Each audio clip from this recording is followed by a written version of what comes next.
Hi, എല്ലാവർക്കും സുഖമല്ലേ? ഞാനിവിടെ സുഖമായിട്ടിരിക്കുന്നു. ഇന്ന് ഞാനൊരു ടോക്കുമായിട്ടാണ് വന്നിരിക്കുന്നത്. എന്തിനെക്കുറിച്ചാണെന്നറിയോ? Self love. എന്താണെന്ന് വെച്ചാൽ, നമ്മൾ കുറച്ച് നേരം നമുക്ക് വേണ്ടി ചിലവഴിക്കണം. നമുക്ക് വേണ്ടി നമ്മുടെ ഇഷ്ടങ്ങളെ നമ്മളൊന്ന് സ്നേഹിക്കണം. നമ്മളെ ഒന്ന് താലോലിക്കണം.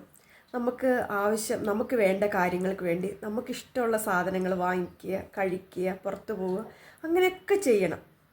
ഞാൻ ഒരു കാര്യമുണ്ട്. എനിക്കൊരു ഫ്രണ്ട് ഉണ്ടായിരുന്നു. എന്താണെന്ന് വെച്ചാൽ ആ കുട്ടി, ഞാനിപ്പോൾ അവളെ സരള എന്ന് പറയാനാണ് ഉദ്ദേശിക്കുന്നത്. സരള എന്ന് വെച്ചാൽ എൻ്റെ ഭയങ്കര ഫ്രണ്ട്സായിരുന്നു. ഞാൻ ബാംഗ്ലൂരായിരുന്നപ്പോൾ എനിക്ക് ബാംഗ്ലൂരുള്ളൊരു ഫ്രണ്ടായിരുന്നു. എനിക്ക് ഭയങ്കര എന്താ പറയുക, ഹാപ്പിനെസ് തരുന്നൊരു പ്രകൃതമായിരുന്നു അവളുടെ. അവളെങ്ങനെയാണെന്ന് വെച്ചാൽ എപ്പോഴും വിബി എന്ന് പറഞ്ഞ് ചിരിച്ചുകൊണ്ട് എപ്പോഴും എന്നെ കാണുമ്പോൾ ഹഗ് ചെയ്യാനും ഒന്നും മറക്കാറില്ലായിരുന്നു. എനിക്ക് ഒത്തിരി ഇഷ്ടമായിരുന്നു അവളെ. അവളുടെ സ്വഭാവം എങ്ങനെയാണെന്ന് വെച്ചാൽ അവൾക്ക് വേണ്ടിയല്ല ജീവിക്കാറ്, മറ്റുള്ളവർക്ക് വേണ്ടി ജീവിക്കും. ഇപ്പോൾ എനിക്ക് എന്തെങ്കിലും വേണമെന്ന് പറഞ്ഞാൽ എന്നോട് എനിക്ക് വേണ്ടി എന്തും ചെയ്തു തരും. അതുപോലെ തന്നെ അവളുടെ വീട്ടിലെ ആളുകൾക്ക് വേണ്ടിയിട്ട് എന്തും ചെയ്യും. പക്ഷെ പുള്ളിക്കാരത്തിയെ നോക്കാറേ ഇല്ല. ഞാൻ അന്നൊക്കെ പറയും, സരള, നീ നിനക്ക് വേണ്ടി ജീവിക്കണം. ഒരു പ്രാവശ്യമെങ്കിലും നീ നിനക്ക് വേണ്ടി ജീവിക്കണം. നിൻ്റെ ഹെൽത്തൊക്കെ ചെക്ക് ചെയ്യണം. ഇടയ്ക്കൊക്കെ ഹെൽത്ത് ചെക്കപ്പൊക്കെ നടത്തണം. എന്താണെന്ന് വെച്ചാൽ നമുക്ക് എന്തെങ്കിലും അസുഖങ്ങളൊക്കെ ഉണ്ടോ എന്ന് നമുക്കറിയണമെങ്കിൽ നമ്മൾ ഇടയ്ക്കിടയ്ക്കൊരു 40 ഇയേഴ്സ് 35 കഴിഞ്ഞ് നമ്മളെന്നും റെഗുലർ ചെക്കപ്പ് ചെയ്യണം. ഞാനത് പറഞ്ഞപ്പോഴൊക്കെ എപ്പോഴും എൻ്റെ ആ ഫ്രണ്ട് പറയും, ഇല്ല, എനിക്ക് ഒരു പ്രോബ്ലം ഇല്ല വിബി, ഞാൻ എപ്പോഴും ഹാപ്പി ആയിട്ടിരിക്കുന്നുണ്ട്, എനിക്ക് മറ്റുള്ളവരെ സഹായിക്കുന്നതിലാണ് എനിക്ക് താല്പര്യം എന്ന് പറഞ്ഞു. അങ്ങനെയാണ് കൊറോണ വന്നത്. അറിയാമല്ലോ നിങ്ങൾക്ക് കൊറോണ വന്ന കാര്യം. അങ്ങനെ കൊറോണ വന്നപ്പം അവരുടെ ഫാമിലിയിലെ അവളുടെ ആങ്ങളയുടെ മകൾ പ്രഗ്നൻ്റ് ആയപ്പം എന്താ പറയുക, എല്ലാവർക്കും കുറേ പ്രോബ്ലംസ്. പ്രഗ്നൻ്റായി പ്രസവിച്ചു കഴിഞ്ഞപ്പം ഇരട്ട കുട്ടികളാണ് ഉണ്ടായത്.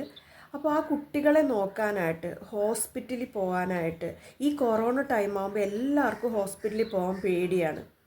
പക്ഷെ ഇവളത് ഏറ്റെടുത്തു. ഞാൻ പോയിക്കോളാം, ഞാൻ നോക്കാൻ പോയിട്ട്.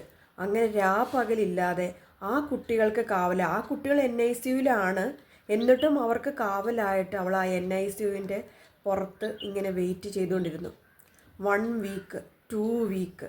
അപ്പോഴൊക്കെ ഈ കൊറോണ ഭയങ്കര ജോറായിക്കൊണ്ടിരിക്കുന്ന സമയമാണ്. ആരും പുറത്തിറങ്ങത്തില്ല. ഓർമ്മയുണ്ടല്ലോ നിങ്ങൾക്ക് കൊറോണയുള്ള ആ കാലം എങ്ങനെയായിരുന്നു എന്ന്. ആരും ഹോസ്പിറ്റലുകളിൽ പോകത്തില്ല. അങ്ങനെയുള്ളൊരു അവസ്ഥയല്ലായിരുന്നു. ആ സമയത്താണ് അവൾ ആ ഒരു റിസ്ക് ഏറ്റെടുത്തത്. 2 വീക്സ് കഴിഞ്ഞപ്പോഴത്തേനും അവൾ ചെറുതായിട്ടൊന്ന് ബോധം കെട്ട് വീണു. പെട്ടെന്ന് തന്നെ അവളെ ഹോസ്പിറ്റലിൽ കൊണ്ടുപോയി. പക്ഷേ ഹോസ്പിറ്റലിൽ കൊണ്ടുപോയപ്പം ഡോക്ടേഴ്സ് പറഞ്ഞു, കുഴപ്പമൊന്നുമില്ല, സാധാ നോർമലാന്ന് പറഞ്ഞു. ഓക്കെ, തിരിച്ചു വന്നിട്ട് വീണ്ടും കിടക്കുന്നു. വീണ്ടും ബോധം കെട്ട് വീണിട്ട് പിന്നെ അവൾ ആ വീഴ്ചയിൽ നിന്ന് അവൾ ഉണർന്നിട്ടില്ല. ആ വീഴ്ചയോടെ അവൾ മരിച്ചുപോയി. പക്ഷെ അവളുടെ ഒരു ഡെഡ് ബോഡി കാണാൻ പോലും എനിക്ക് കഴിഞ്ഞില്ല. എന്താണെന്ന് വെച്ചാൽ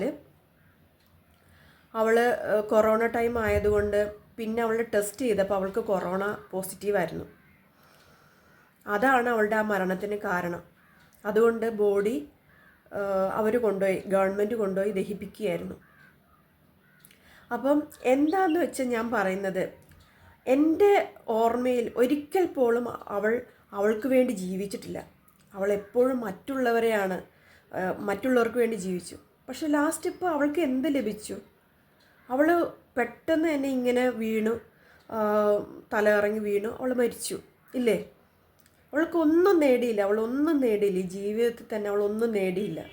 പക്ഷെ അവൾക്ക് കുറച്ച് സുഹൃത്ത് ബന്ധങ്ങൾ, എന്നെ പോലെയൊക്കെയുള്ള കുറേ ആളുകളുടെ സുഹൃത്ത് ബന്ധം എപ്പോഴും എൻ്റെ മനസ്സിലുണ്ട്. ഞാനിത് പറയാൻ കാര്യം എന്ന് വെച്ചാൽ, ഇന്നലെ രാത്രി ഞാനിങ്ങനെ കിടക്കുമ്പം എനിക്ക് ചെറിയൊരു ഫീവർ ഉണ്ടായിരുന്നു. ഫീവറിൽ ഞാൻ മരുന്ന് കഴിക്കുമ്പോൾ എനിക്ക് എന്തോ ഞാൻ വേറൊരു ലോകത്തിട്ട് പോകുന്ന പോലെ ഒരു ഫീൽ വന്നു. എന്നുവെച്ചാൽ നമ്മൾ ചില മെഡിസിൻസ് സെട്രിസിനൊക്കെ കഴിക്കുമ്പോൾ കോൾഡായിരുന്നു, മൂക്കടഞ്ഞിരിക്കുകയാണ്. അപ്പം കോൾഡ് ആകുമ്പോൾ നമ്മൾ ആ സെട്രിസിനൊക്കെ കഴിക്കുമ്പം നമുക്ക് വേറൊരു പറയാം ഒരു സെഡേഷൻ പോലെ വരും, ഫീൽ വരും. അപ്പം ഞാൻ കാണുകയാണ് ആ സെഡേഷനിൽ, ആ ഫീലിങ്ങിൽ ഞാൻ കാണുകയാണ് സരസുവിനെ കാണുന്നത്. അപ്പോൾ സരസു എന്നോട് പറയുകയാണ്, വിബി ഞാനിവിടെ ഉണ്ടെന്നൊക്കെ എന്തൊക്കെയോ പറയുന്നു. അപ്പം ഞാനിങ്ങനെ പറഞ്ഞു, സരസു നീ ഒരിക്കൽ പോലും നിനക്ക് വേണ്ടി ജീവിച്ചില്ല. അപ്പം ഞാൻ അവളെ സരളാന്നും വിളിക്കാറുണ്ട് കേട്ടോ. സരള, നീ ഒരിക്കൽ പോലും നിനക്ക് വേണ്ടി ജീവിച്ചിട്ടില്ല. നിനക്ക് വേണ്ടി ഒരു പ്രാവശ്യമെങ്കിലും നീ ജീവിച്ചിരുന്നെങ്കിൽ, ആ കൊറോണ ടൈമിലെങ്കിലും നീ നിൻ്റെ ഹെൽത്ത് ശ്രദ്ധിച്ചിരുന്നെങ്കിൽ നീ ഇപ്പോഴും ജീവനോടെ ഉണ്ടാവുമായിരുന്നു അല്ലേ? അതാണ് നമ്മൾ പറയുന്നത്. നമ്മൾ സഹായിക്കണ്ട എന്നല്ല പറയുന്നത്. പക്ഷേ നമ്മൾ കുറച്ചൊക്കെ നമുക്ക് വേണ്ടി നമുക്കൊരു പ്രയോറിറ്റി കൊടുക്കണം. നമ്മുടെ ലൈഫിന് പ്രയോറിറ്റി കൊടുക്കണം. നമുക്ക് വേണ്ടി ജീവിക്കണം. ഒരിക്കലെങ്കിലും നമുക്ക് വേണ്ടി ജീവിക്കണം. മനസ്സിലായോ? അപ്പോൾ ഇതാ പറയുന്നത്, സെൽഫ് ലവ് ക്രിയേറ്റ് ചെയ്യുക. എപ്പോഴും ഹസ്ബൻഡ്, മക്കൾ, കുടുംബം, അങ്ങനെ ചേട്ടൻ, അനിയൻ, അവരുടെ മക്കൾ, അങ്ങനെ നമ്മൾ അങ്ങനെയല്ല. നമ്മൾ കുറച്ചൊക്കെ നമുക്ക് വേണ്ടി സമയം ചെലവഴിക്കണം. നമുക്ക് വേണ്ടി എന്താ പറയുക, നമുക്കിഷ്ടമുള്ള ആഹാരങ്ങൾ കഴിക്കണം. നമ്മൾ പുറത്ത് പോകണം. നമ്മൾ എൻജോയ് ചെയ്യണം. നമുക്ക് എന്താ ഇഷ്ടമുള്ളത് അത് ചെയ്യുക. എനിക്ക് ഭയങ്കര ഇഷ്ടമാണ് പുറത്ത് പോകാനും നല്ല ഫുഡ് കഴിക്കാനും. അതുപോലെ നമുക്ക് എന്താ പറയുക, എനിക്ക് അറിയില്ല, എനിക്ക് അതിനോടൊക്കെ എനിക്ക് ഭയങ്കര ഇഷ്ടമാണ്. ഞാൻ ആദ്യമൊന്നും അങ്ങനെയല്ലായിരുന്നു. ഞാൻ എപ്പോഴും ഹസ്ബൻഡ്, കുട്ടികൾ, അവർ കഴിഞ്ഞിട്ടില്ലാത്തൊരു ലോകം എനിക്കില്ലായിരുന്നു. പക്ഷേ ഞാൻ ഈ ഒരു ലൈഫ് കോച്ച് എന്നുള്ള ഇതിലോട്ട് വന്നപ്പോഴത്തേനും എനിക്ക് മനസ്സിലായി, നമ്മൾ കുറച്ചൊക്കെ നമുക്ക് വേണ്ടി ജീവിക്കണം. പിന്നെ കുറേ കാലം കഴിഞ്ഞ് മക്കളൊക്കെ കല്യാണം കഴിച്ച് പോയി എല്ലാം ആകുമ്പോൾ നമ്മൾ ആലോചിക്കും നമുക്ക് വേണ്ടി നമ്മൾ എന്താ ചെയ്തിട്ടുള്ളത്. ഇപ്പോൾ എനിക്ക് ഭയങ്കര സന്തോഷമുണ്ട്. എന്താണെന്ന് വെച്ചാൽ ഞാൻ എനിക്ക് വേണ്ടി കുറേ ബുക്കുകൾ വാങ്ങിക്കാറുണ്ട്, അത് വായിക്കാറുണ്ട്. ഞാൻ ഇടയ്ക്ക് ബ്യൂട്ടി പാർലറിൽ പോകാറുണ്ട്. എനിക്കിഷ്ടമുള്ളതൊക്കെ ചെയ്യാറുണ്ട്. ഫേഷ്യൽ ചെയ്യാറുണ്ട്. അതുപോലെ മുടിയൊക്കെ എൻ്റെ ചുരുള്ള മുടിയായിരുന്നു, ഇപ്പം ഞാൻ ബൊട്ടോക്സ് ഒക്കെ ചെയ്യാറുണ്ട്. അങ്ങനെ എനിക്ക് ഭയങ്കര ഒരു സന്തോഷം കിട്ടുന്നുണ്ട്. മനസ്സിലായോ? അപ്പോൾ നിങ്ങളെല്ലാവരും നിങ്ങൾക്ക് വേണ്ടി എപ്പോഴെങ്കിലുമൊക്കെ നിങ്ങൾക്ക് വേണ്ടി ജീവിക്കണം. അതാണ് ഞാൻ പറയാൻ വന്നത്. നിങ്ങൾക്കിഷ്ടമുള്ള യാത്രകൾ പോകണം. നിങ്ങൾക്കിഷ്ടമുള്ള ബുക്സുകൾ വായിക്കണം. അപ്പോൾ നമ്മളെപ്പോഴും ഹാപ്പി ആയിട്ടിരിക്കണം. അപ്പോൾ ഇങ്ങനെയൊക്കെ ചെയ്താൽ നമുക്ക് ഹാപ്പിനെസ് തന്നെ ഉണ്ടായിക്കൊണ്ടിരിക്കും. ഓക്കെ? അപ്പം ഞാൻ ഇതെല്ലാം പറഞ്ഞ് നിങ്ങളെല്ലാം ആലോചിക്കുമല്ലോ.